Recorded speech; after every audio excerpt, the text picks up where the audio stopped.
dijaloga, smanjenja tenzija na severu Kosova i Metohije, mi imamo sada potez Prištine koji...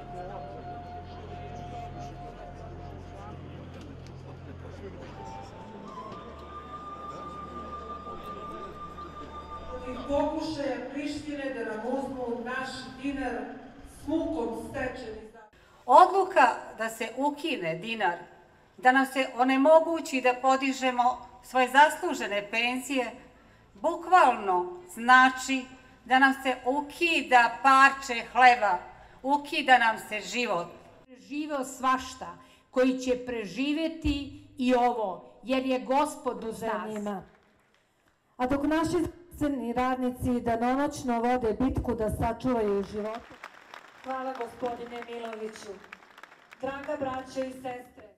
Ova odluka je, čuli smo, direktno uperena prema našem srpskom narodu i preti da opstanemo i ostanemo ako ova odluka ostane na snazi. Ova odluka ima za cilj da ukine srpske institucije na ovim prostorima.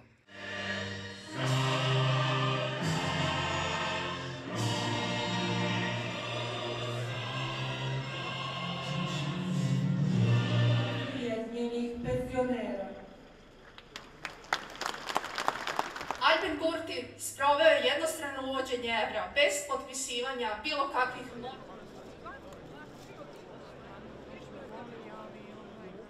Ovo je odluka da se srpski narod odseli odavde, tiho, da se to ne primeti. Pomalo, jednostavno ljudi neće imati mogućnosti normalno da žive i morat će da odlaze, ovi koji nemaju gde, ostaće ovde da se pate.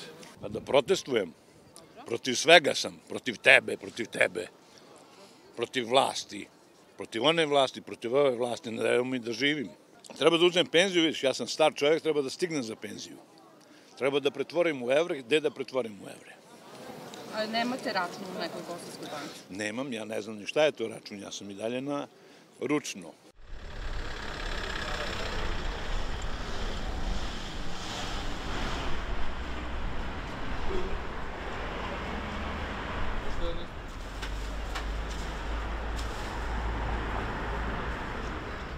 Ja nikako. A ne velja je me moj pizor, ne možemo malo ljeba.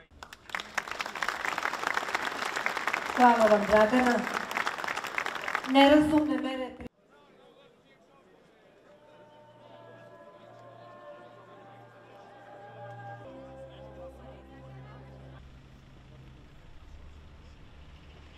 Odojde ilk